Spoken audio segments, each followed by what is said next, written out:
요한복음 6장 31절부터 말씀을 보겠습니다. 36절까지 보겠습니다. 같이 한 목소리로 읽어도 같이 읽겠습니다. 시작. 기록된 바 하늘에서 그들에게 떡을 주어 먹게 하였다 함과 같이 우리 조상들은 광야에서 만나를 먹었나이다. 예수께서 이르시되 내가 진실로 진실로 너희에게 이르노니 모세가 너희에게 하늘로부터 떡을 준 것이 아니라 내 아버지께서 너희에게 하늘로부터 참떡을 주시나니 하나님의 떡은 하늘에서 내려 세상에 생명을 주는 것이니라. 그들이 이르되 주여 이 떡을 항상 우리에게 주소서. 예수께서 이르시되 나는 생명의 떡이니 내게 오는 자는 결코 줄이지 아니할 터이요 나를 믿는 자는 영원히 목마르지 아니하리라. 그러나 내가 너희에게 이르기를 너희는 나를 보고도 믿지 아니하는도다 하였느니라. 아멘. 아멘.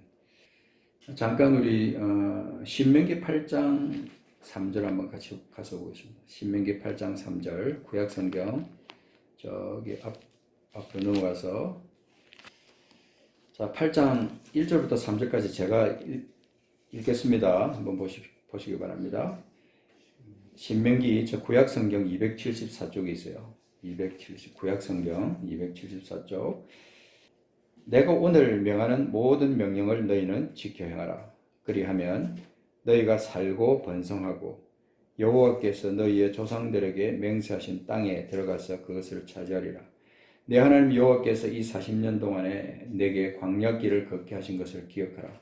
이는 너를 낮추시며 너를 시험하사 내 마음이 어떠한지 그 명령을 지키는지 지키지 않는지 알려 하심이라. 너를 낮추시며 너를 줄이게 하시며 또 너도 알지 못하며 내 조상들도 알지 못하던 만나를 내게 먹이신 것은 사람이 떡으로만 사는 것이 아니요 여호와의 입에서 나오는 모든 말씀으로 사는 줄을 내가 알게 하려 하심이니라. 아멘. 그 뒤에 말씀에 잠깐 더 한번 보십시다. 6절까지. 이 40년 동안에 내 의복이 헤어지지 아니하였고 내 발이 부르트지 아니하였느니라.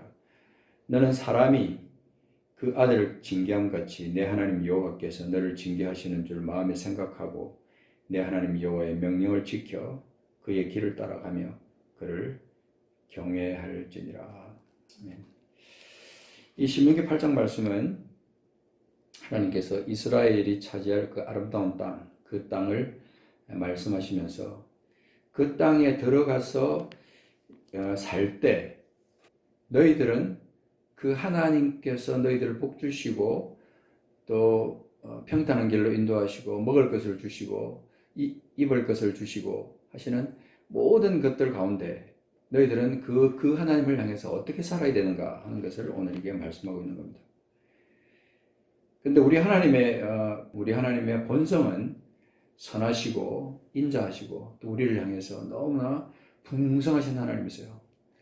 그분 안에 있는 모든 자에게 하나님은 모든 것을 주기를 원하시고 그래서 그 안에서 그를 새롭게 하기를 원하신다 하는 것입니다. 그래서 3절에는 그렇게 말하잖아요. 너를 낮추시며 너를 줄이게 하시며 또 너도 알지 못하면 내 조상들도 알지 못하던 만나를 내게 먹이신 것은 여기 보면 특별한 일이 그치잖아요. 그냥 만나를 내게 먹이신 것은 이렇게 하면 될 것 같은데 낮추시고 줄이게 하셨다라는 표현이 나와요. 낮추시며 너를 줄이게 하신다. 이 의미가 뭘까? 이 신명기 8장에 나오는 이 말씀은 특별히 우리에게 하나님의 뜻을 깨닫게 하는데 아주 중요한 그런 메시지를 우리에게 전달하고 있습니다. 우리가 예수를 믿는 것이 그저 복되고 풍성하고 주님 안에 있으면 모든 것이 다 잘 되는 것으로만 생각하고 예수를 따라가는 경우가 많이 있습니다. 그 인간적인 차원, 육신을 입고 우리가 살아갈 때 배가 고프고 힘들고 고단하고 고난을 당하고 하는 그런 것을 당연히 생각하게 되잖아요. 근데 우리 하나님께서 주신 이 복을 받아 누린 사람은요, 줄이든지 고난을 당하든지 어려움을 겪는 그 차원을 넘어서는 엄청난 그런 말로 표현할 수 없는 어마어마한 그 능력과 권세를 누리면서 살아가는 삶이라 하는 것을 말씀해 주고 있는 거죠. 그래서 여기 보면 당연한 것처럼 말씀하세요. 너를 낮추시고 너를 줄이게 하신다. 그러면서 또 너도 알지 못하면 내 조상들을 알지 못하던 만나 그것은 내게 먹이셨다. 그렇게 말씀하시죠.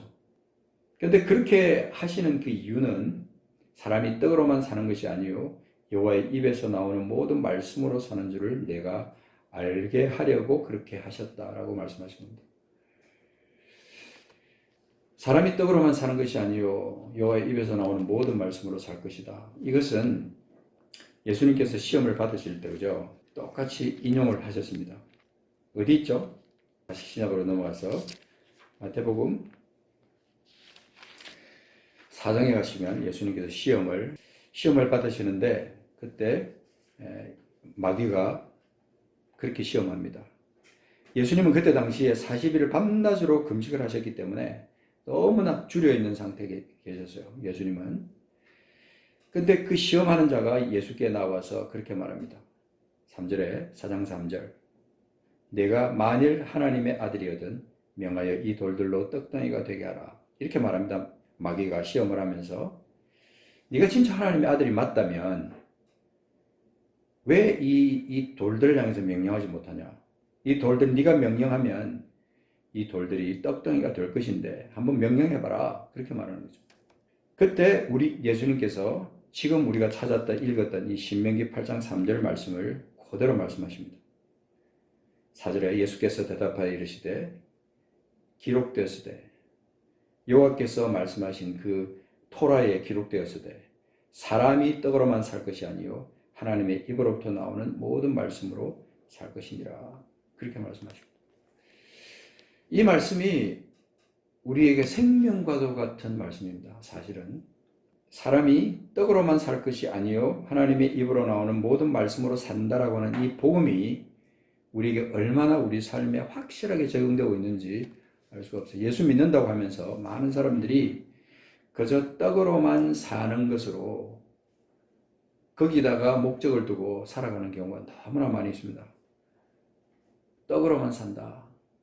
떡은 사실은 육신으로 보면 양식이잖아요. 떡이 없으면 우리는 사실 살 수 없어요. 먹을 것이 우리 몸에 들어가지 않으면 우리는 살 수 없어요. 탄수화물을 우리에게 제공하고 몸에 또 끈기를 주는 아주 귀한 식품. 떡이 대표적으로 떡으로만 살 것이 아니요 먹는 것으로 살 것이 아니요 좀 더 확대하면 육신적인 그런 것으로는 우리가 살 수 있는 것이 아니다 하는 것을 말씀합니다. 그렇다면 우리는 이 말씀에 대해서 좀 더 깊숙이 영적으로 묵상을 해봐야 돼요. 내가 지금 어떻게 살고 있는가? 내가 지금 살아가는 삶의 이유와 그 다음에 삶의 어떤 수단, 내가 먹고 사는 것, 내가 매일매일 살아가는 그것이 먹는 것이 내 몸에 들어와서 그것으로 인해서 내가 건강을 유지하고 살아가는데 그렇다면 나는 이 영적인 삶은 도대체 어떻게 살고 있는가? 하나님과의 교제 속에서 그것을 어떻게 살고 있는가? 육신으로 만족하고 있지는 않는가? 나를 돌아보는 거죠. 우리가 오늘 이 말씀을 생각하면서 몇 가지 중요한 것을 짧게 우리가 생각해 볼 것입니다. 살아계시면서 그의 삶을 기록한 세 권의 성경이 있지 않습니까? 복음서, 공관복음, 마태, 마가, 누가. 이 공관복음, 이 세 개를 공관복음이라고 하잖아요. 어떤 일관된 내용으로 이렇게 기록되어 있다. 그래서 공관복음이라고 하는데 이 공관복음에는 이 떡을 어떻게 표현하고 있냐면요. 주로 양식으로 표현하고 있어요. 양식. 먹거리를 표현한다 이 말입니다. 그리고 또 한 가지 좀 더 확대돼서 나가면 떡 속에 있는 누룩을 비유할 때 이 떡이 등장합니다. 이 세 공관복음에는. 그래서 이 오늘 읽었던 마태복음 4장 3절에도 이 돌들로 떡덩이가 되게 하라고 마귀가 시험할 때 이 바로 이 육신의 필요, 양식에다 초점을 맞추는 거죠. 이 돌을 명하서 네가 명령을 하면 이것이 떡이 되지 않겠느냐. 주님은 뭐라고 그러셨습니까? 하나님의 입으로부터 나오는 모든 말씀으로 네가 살아야 된다. 완전히 전혀 다른 포인트로 예수님은 말씀을 하시는 거예요. 그냥 마귀가 목적하는 것과 예수님이 생각하는 것은 완전히 다른 세상의 거예요, 사실은. 그래서 우리가 거듭난 다음에 우리가 성도들이 살아가는 것도요, 이 말씀대로 살면 우리의 삶의 목적이 달라야 되는 거예요. 뭔가. 그죠? 나는 무엇을 위해 사는가? 라고 물으면 나는 먹기 위해 산다. 돈을 벌기 위해 산다. 나는 뭔가 육신적인 만족을 위해서 산다. 이렇게 우리가 얼마든지 말할 수 있죠. 육신을 입고 있으니까. 그죠? 근데 과연 나는 하나님의 입으로부터 나오는 그 모든 말씀으로 나는 지금 살고 있는가 하는 질문을 해봐야 된다는 것입니다. 그 처음에 읽었던 요한복음 6장 말씀으로 넘어가서 잠깐 보겠습니다. 여기 보면 중요한 말씀이 있는데, 많은 사람들은 떡 앞에 가면 약해집니다. 떡이 없으면 불안하고, 떡이 없으면 어떤 사람은 공포감까지 느낀대요. 뭔가 먹을 것이 없으면. 저희 어머니가 옛날에 살아계실 때 늘 하시는 말씀이 쌀이 집에 풍성해야 된다. 쌀이 넉넉히 있어야 된다. 늘 그렇게 말씀하시는 거예요. 옛날에 어머니 시절에 그때 어려웠던 시절이 있었으니까 쌀이 없으면 안 된다는 거예요, 집에. 우리가 늘 우리 마음속에 생각하는 것은 먹는 것, 먹고 사는 것, 이거에다가 항상 목을 메고 삽니다.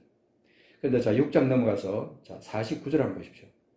49절에 보면 너희 조상들은 광야에서 만나를 먹었어도 어떻게 했다 그랬습니까? 너희 조상들은 광야에서 만나를 먹었어도 죽었다 그랬습니다. 그죠? 너희 조상들은 광야에서 만나를 하나님이 내려주시는 그 매일매일 하루도 그러지 않고 그 안식일 외에는 그 만나를 계속 공급하셨어요.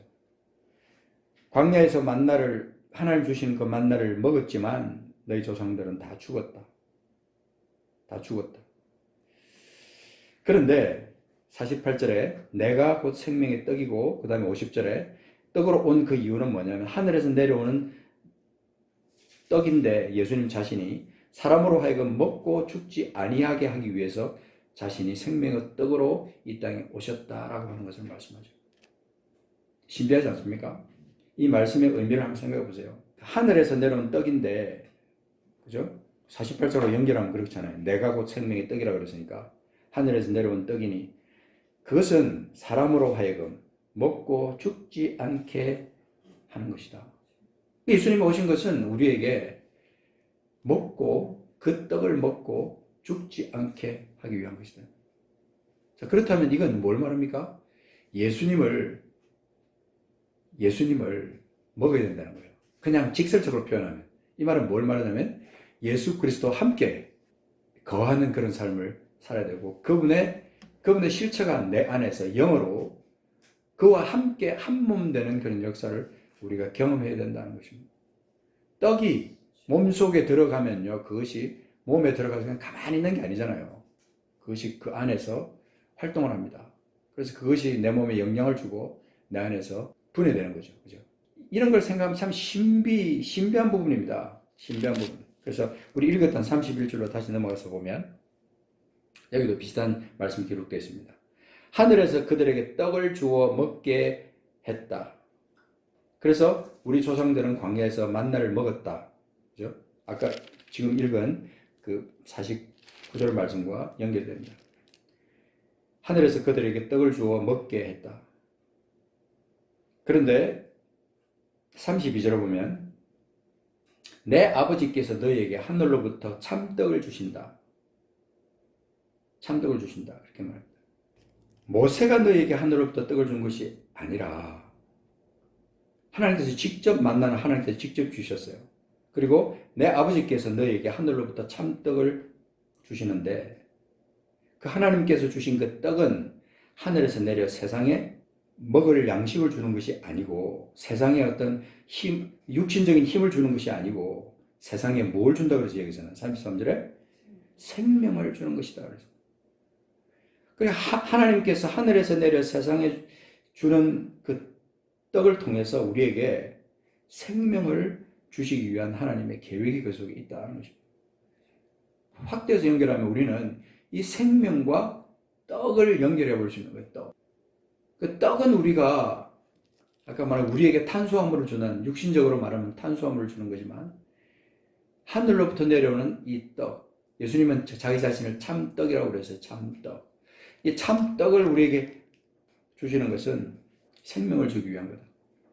그 제자들이 이걸 들으니까 참 좀 뭔가 이해는 되지 않지만 생명을 준다고 하니까, 그러니까 제자들은 34절에 주여 이 떡을 항상 우리에게 주십시오. 너무나 철부지 같은 그런 것이 연상이 되지만, 그래도 그들은 세상에 생명을 주는 이 거다라고 말하니까 이 떡 우리에게 항상 주세요. 그때 주님은 다시 한번 말씀하십니다. 35절에 하늘로부터 참떡을 주시는데 나는 생명의 떡이다. 내게 오는 자는 결코 줄이지 않는다. 그죠? 주님은 바로 자기 자신과 연결시켜서 말씀하시는 거예요. 이게 그때 당시에 예수님의 제자들도 그렇지만 바리새인들이나 서기관들이나 그 사람들에게는 정말 이해가 안 되실 거예요. 그게 무슨 말이냐 도대체. 네가 도대체 무슨 얘기를 하냐. 응? 무슨 얘기를 하냐. 51절 가서 넘어가서 보십시오. 나는 하늘에서 내려온 살아있는 떡이다. 여기서는 또 살아있는 떡이니까 참떡, 살아있는 떡이라는 표현을 하죠. 51절에는 사람이 이 떡을 먹으면 영생하리라. 내가 줄 떡은 곧 세상의 생명을 위한 내 살이다. 그러면서 주님의 살과 연결을 시킵니다. 그러니까 우리가 이 말씀 앞에 우리 자신을 내려놓고 내 신앙을 볼 때 과연 나는 이 주님과 연결되어 있는가?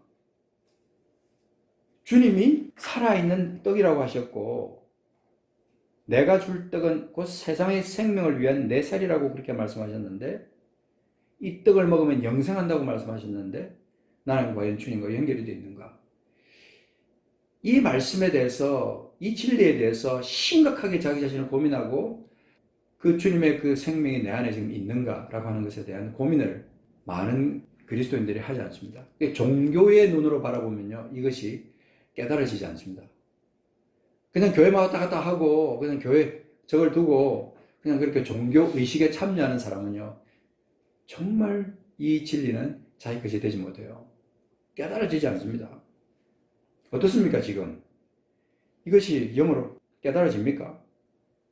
초대교회 성도들은요, 이것이 그들에게는 완전히 그 삶이었어요. 주님께서 명령하신 대로 떡을 떼고 잔을 마시는 이게 그 사람들에게는 삶이었어요. 그래서 고린도전서 10장 16절에 뭐라고 말씀하냐면, 우리가 떼는 떡은, 고린도전서 10장 16절에 우리가 떼는 떡은 그리스도의 몸에 참여함이 아니냐. 떡이 하나요 많은 우리가 한 몸이니 이는 우리가 다 한 떡에 참여한다. 이 신비잖아요. 우리가 떼는 떡은 그리스도의 몸에 참여하는 것이다. 그러니까 성찬식을 하고 주의 만찬식을 하면서 그 사람들은 그것이 주님의 그 몸에 참여하는 것이 실체로 느껴지는 거예요. 영적인 신비가 그들에게 신앙으로 확실하게 자리를 잡은 거예요.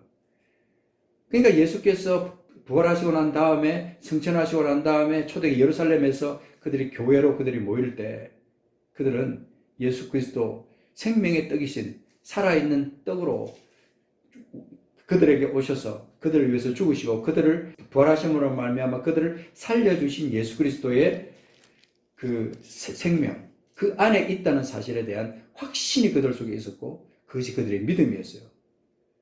그러니까 그들은 삶이 변할 수밖에 없는 겁니다. 예수 그리스도로 말미암아 그들에게 생명이 주어졌고 그 생명으로 말미암아 영원히 사는 것이 그들에게 확실하게 보장되어 있기 때문에 그들은 더 이상 두려움도 없는 겁니다. 불안함도 없는 겁니다. 그들 속에 완전한 생명이 그들 속에 있기 때문에. 그래서 요한복음 6장 35절에 있는 것처럼 나는 생명의 떡이니 내게 오는 자는 결코 줄이지 아니할 터요 나를 믿는 자는 영원히 목마르지 아니하리라. 그것이 그 초대교회 성도들의 삶의 실체가 되어버린 거예요. 누가 뭐라 그래도 주님은 나의 생명의 떡이야. 나는 주님께 갔기 때문에, 주님 안에 내가 있기 때문에 결코 줄이지 아니하고 나는 영원히 목마르지 않는다는 그 사실에 대한 확신이 그들 속에 있었습니다. 그러니까 그들이 그렇게 순교할 수 있는 겁니다. 그들이 목숨을 앗아가는 사람이 있으면 그냥 그렇게 목을 내놓는 거예요. 예수 그리스도의 생명 앞에, 생명 안에, 생명과 함께 그들이 있었기 때문에 그들은 더 이상 그들이 죽는 것에 대한 두려움을 가질 필요가 없었던 겁니다. 이게 바로 진짜 믿는 자와 믿지 않는 자의 차이입니다. 오늘 과연 이런 믿음을 우리 가운데 얼마나 볼 수 있을까? 우리 주변에서. 58절. 자, 다시 6장으로 넘어가서 6장 58절. 이 말씀이 너무 중요한 말씀이 많아요. 6장 58절 다시 넘어가서 봅니다. 조상들이 먹고도 죽은 그것과 같지 않다. 하늘에서 내려온 떡이다. 그러면서 다시 말씀하십니다. 이 떡을 먹는 자는 영원히 살리라. 이 떡을 먹는 자는 영생하리라. 영원히 살리라. 이 말씀은 복음이에요. 생명입니다. 예수님 안에서 하늘에서 내려온 그 떡을 그 먹는 자는 영원히 산다. 영원히 산다. 그 참떡, 그 떡이 누굽니까? 예수 그리스도 아닙니까? 예수 그리스도와의 관계 속에서 그 안에 거하면서 그분이 주는 모든 것을 누리면서 살아가는 사람은 영원히 죽지 않습니다. 이게 확정 가운데 우리 속에 있어야 됩니다. 우리는 지금 너무 평안한 시대에 살기 때문에 순교라는 것은 상상도 못하지만요. 시대가 어떻게 변할지 알 수 없어요. 정말 준비해야 됩니다. 깨어 있어야 됩니다. 내 믿음이 과연 어떤가? 그 날이 되면요. 우리 믿음이 적나라하게 드러날 거예요. 우리 믿음의 실체가. 저도 때때로는 그것이 항상 좀 이렇게 염두에 두어져요. 마음에 항상. 시대가 지금 빠르게 변해서 우리가 어떤 상태가 될지 모른다. 내가 가지고 있는 이 생명, 주님을 내가 먹고 주님 안에 내가 거하기 때문에 내가 얻은 이 영원한 생명, 이것을 내가 가지고 있는데 나는 그때 가서 난 과연 그 시각에 어떤 모습으로 그것을 대할 것인가, 이것을 내가 생각하게 되더라고요. 그래서 오늘 이 시간에 우리가 먹고 죽는 떡을 우리가 먹고 있느냐, 아니면 살아있는 떡을 먹고 있느냐, 그 부분에 대해서 이 두 가지 중에 한 가지예요. 둘 중에 하나입니다. 이거 아니면 저거예요.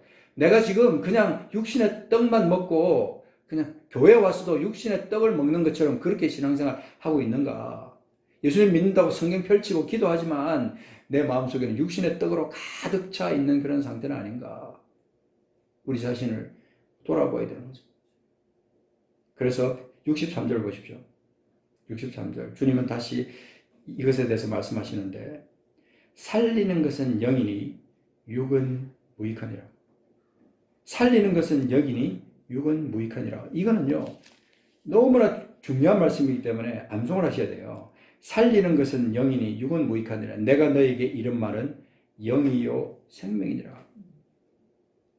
내가 너에게 이런 말은 영이요 생명이라는 것은 육신적인 생각을 가지고 있고 육신을 쫓아가는 사람은요, 이해가 되지 않는 겁니다. 절대로 그것이 믿음으로 와닿지 않아요. 누구나 이럴 수 있습니다. 목사 아니라 목사 할아버지라도 그렇게 될 수 있어요. 어떤 종교적인 타이틀을 가지고 이런 상태를 만들 수가 없는 겁니다. 내가 너에게 이런 말은 영이요 생명이니, 살리는 것은 영이니, 이 살리는 영 안에 내가 지금 존재하고 있느냐는 것입니다. 무익한 육에 거하는 삶을 살아서는 안 된다 하는 것입니다. 이렇게 말하는데도 주님은 어떻게, 우리가 읽었던 본문 마지막에 뭐라 그랬습니까? 너희는 나를 보고도 믿지 않는다. 그렇게 말했어요. 너희는 나를 보고도 믿지 않는다. 그런데 주님 안에만 가 있으면요, 주님 안에만 들어있으면 어떤 일이 있냐면요, 39절 보십시오. 내게 주신 자 중에 내가 하나도 잃어버리지 아니하고 마지막 날에 다시 살리는 이것이니라. 이게 아버지의 뜻이라고 그랬어요. 아들을 보고, 40절에 보면 아들을 보고 믿는 자마다 영생을 얻는 이것이 아버지의 뜻이에요. 우리 하나님의 뜻이에요. 하나님이 예수 그리스도를 통해서 우리 모두가 다 이렇게 되기를 원하시는 겁니다. 이것이 아버지의 뜻이라 이 말입니다. 이 아버지의 뜻을 성도들이 모르고 그냥 종교적으로 그렇게 살아가다 보면요, 어느 날 갑자기 주님께서 그 영을 불러 올리실 때 이 땅에서 그냥 60만을 위해서 살던 그거 그냥 그렇게 한탄하면서 어쩌면 생을 마감할 수 있을 거예요. 우리는 영원한 생명을 가진 사람들입니다. 영원한 생명. 이 말씀은 확증적이기 때문에요. 마지막 날에 내가 그 사람들을 다시 살린다. 그러니까 41절에 유대인들은 이해가 안 되니까 서로 수군거립니다. 자기가 하늘에서 내려온 떡이라고 한다. 완전히 이는 요셉의 아들 목수의 아들 예수가 아니냐. 그 부모를 우리가 아는데 자기가 지금 어찌하여 하늘에서 내려왔다고 하느냐. 자기가 어떻게 참떡이라고 이런 말을 하느냐. 이런 말도 안 되는 얘기를 한다고 수군수군거리면서 얘기합니다. 그러나 그 중에도 어떤 사람이 있었겠습니까? 믿는 자가 있었다는 거예요. 그 중에도 그 예수님을 믿고 주님을 참떡으로 믿고 생명, 하늘에서 내려온 참떡으로 믿고 예수님을 그렇게 따라가는 사람들이 있었다 하는 것입니다. 끝까지 주님을 믿지 않는 사람들도 있었겠죠. 66절 말씀에 보면은 우리의 모습을 보는 같은 현장이 거기 있습니다.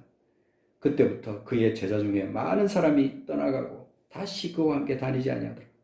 왜 그렇습니까? 그들이 얻으려고 했던 것을 갖다가 얻지 못하니까 많은 사람이 떠나가고 다시 그와 함께 다니지 아니하더라. 군종이 줄어드는 겁니다. 그죠? 67절 예수께서 12제자에게 이르시되 너희도 가려느냐? 68절 시몬 베드로가 대답합니다. 주여 영생의 말씀이 주께 있사오니 우리가 누구에게로 가겠습니까? 영생의 말씀이 당신께 있습니다. 근데 내가 어디로 가겠습니까? 이게 진짜 베드로의 고백이었다면요. 베드로는 진짜 거듭난 사람이었고 하나님의 사람으로 그렇게 천국의 시민으로 그렇게 올라간 사람이 됐겠죠. 영생의 말씀이 주께 있사오니 우리가 누구에게로 가겠습니까? 우리가 주는 하나님의 거룩하신 자인 줄 믿고 알았습니다. 이렇게 베드로가 말합니다.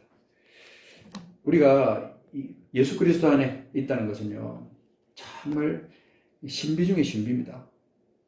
이 신비를 내가 믿음으로 갖고 살아간다는 것처럼 감사할 일이 없어요. 저는 여러분에게 지금 묻고 싶습니다. 생명의 떡이신 예수 그리스도, 그분 안에 있습니까? 그분을 내가 먹고 그 안에서 영생하면서 내가 지금 이 땅을 살아가고 있는가 하는 것입니다. 영생은 예수 그리스도를 믿는 그 순간에 우리에게 주어지는 겁니다. 확실히 예수 안에 있는 그 순간부터 영생이 내 것이 되는 겁니다. 나중에 죽어서 천당 가는 그게 아니고, 물론 죽어서 천당도 가지만, 그러나 내 몸이 지금 존재하고 내가 육신을 입고 있는 이 시간에도 나는 이미 영생 안에 들어와 있다는 사실을 여러분 반드시 확인하셔야 돼요. 많은 성도들이 그것을 중요하게 생각 안 하고 그냥 지식으로 안다든지 이렇게 되면 그 삶 속에 영생은 그 사람 것이 아닌 것입니다. 로마서 8장 말씀만 읽고 오늘 말씀을 정리하겠습니다. 오늘 우리 읽었던 말씀들을 쭉 묵상을 나중에 로마서 8장 우리가 암송도 많이 하지만 8장 5절을 보면 육신을 따르는 자는 육신의 일을, 영을 따르는 자는 영의 일을 생각하나니 육신의 생각은 사망이요 영의 생각은 생명과 평안이니라. 육신의 생각은 사망인데요. 신기하게도 우리가 수많은 사람들이 육신의 생각에 머물러 있어요. 사망이라는 거 지식적으로 아는데 육신의 생각에 머물러 있어요.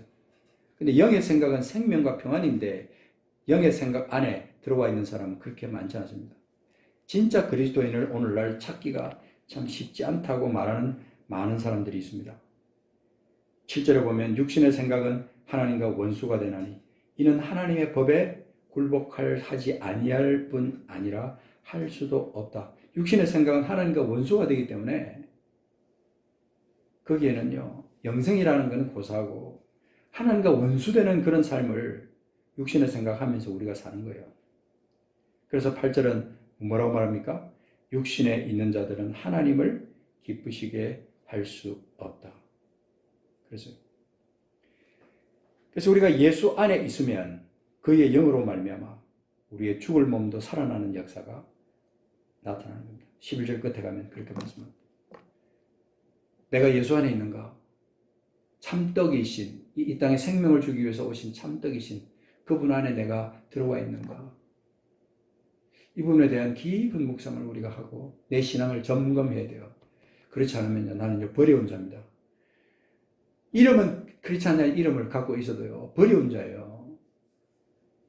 예수님과 참되계신 예수님과 함께 동행하면서 그분의 뜻을 깨달으면서 그분의 뜻을 준행하면서 그렇게 살아가는 삶이 얼마나 행복한 삶인지, 그 행복한 삶을 살다가 단 며칠을 살아도 그런 삶을 살다가 이 땅을 떠나야 되지 않겠습니까? 우리 삶의 목표가 어디 있는지 다시 한번 점검해보는 시간이 되기를 원합니다.